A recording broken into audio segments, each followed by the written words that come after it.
Johan, bonjour. Bonjour. Merci d'être là ce soir, malgré ton programme assez chargé quand même. C'est un plaisir pour moi d'être là, ouais. Alors, avant d'évoquer ton riche parcours, j'aimerais revenir sur quelque chose que je trouve très intéressante. Tu es né à Montbazillac, tu es fils de vigneron.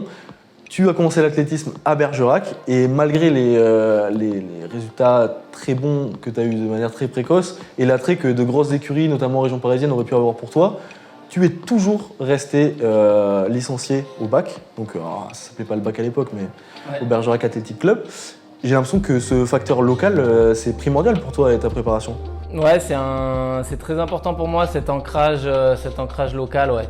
Je suis issu d'une famille de vignerons, agriculteurs qui ont toujours vécu sur Montbazillac et c'est vrai que j'ai été bercé dès mon plus jeune âge par ça. Je devais même j'ai travaillé sur l'exploitation avec mon père, sur vraiment une exploitation très familiale.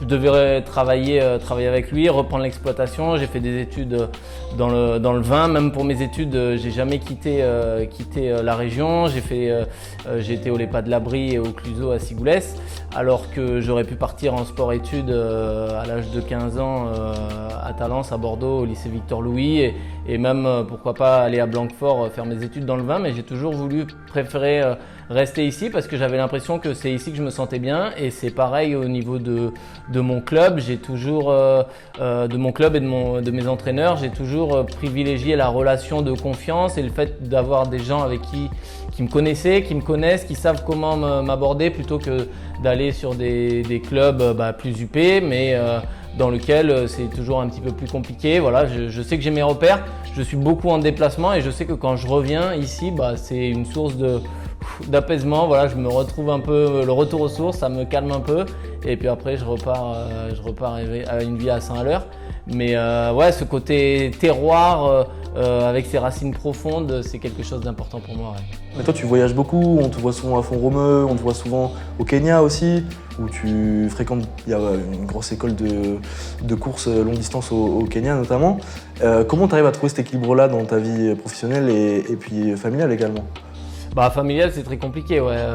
Quand on fait le choix d'être sportif de haut niveau, le problème c'est qu'on prend les bons côtés, à savoir la performance et tout ça, mais il y a aussi le mauvais côté avec beaucoup de sacrifices, de déplacements et tout ça.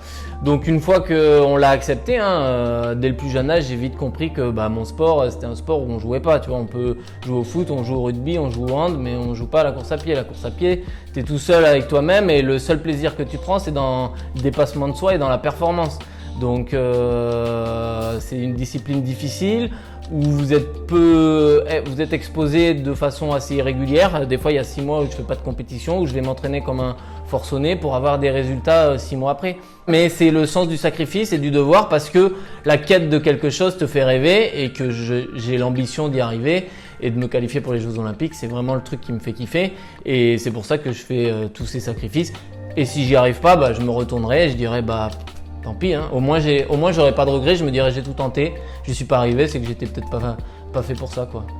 Tu me fais une excellente transition parce que c'est la question d'après. Là, ton objectif affiché, c'est les Jeux Olympiques de Paris 2024, qui plus est en France du coup.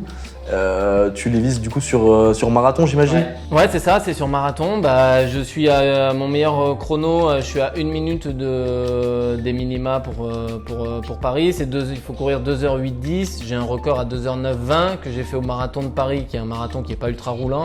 Donc généralement, on dit que sur un parcours plus favorable, on gagne quasiment 45 secondes à 1 minute. Donc potentiellement, je sais que je peux y arriver. Ça, c'est quelque chose qui est acté. Après, voilà, il faut tout mettre en place pour y arriver. Il faut que le jour J, vous ayez les bonnes jambes, que les conditions météo soient bonnes, que vous ayez les bons lièvres, que vous ayez une bonne course, que vous soyez dans les meilleures dispositions. Mais je sais que c'est réalisable, donc c'est pas qu'un rêve. Je sais que c'est un objectif. Et puis voilà, après la chance qu'on a, c'est que c'est en France et que ça va déboucher sur un événement extraordinaire, de pouvoir courir et de représenter son pays quand on est athlète, c'est le rêve de tout le monde. Donc ouais, c'est ça qui me pousse aujourd'hui à m'entraîner encore plus dur. Ouais. Est-ce que tu commences quand même à penser un petit peu à ton après-carrière, toi qui as 38 ans cette année ? Je fonctionne un peu à l'envie aussi et dès que j'aurai plus forcément envie de faire du marathon, à courir après un chrono, à courir après sur la route aussi d'un point de vue physique, je pense que je m'orienterai sur une discipline plus longue comme le trail où il y a moins de prise de tête avec le chrono, vous courez plus dans la nature, c'est vraiment un petit peu plus ludique pour vulgariser le truc. Donc ouais, je pense que je m'orienterai vers des distances comme ça de 50, 60, 80 km en course nature où là vous regardez plus votre chrono et votre fréquence cardiaque. Et l'entraînement, ça te plairait pas parce que là, le bac est en grosse reconstruction.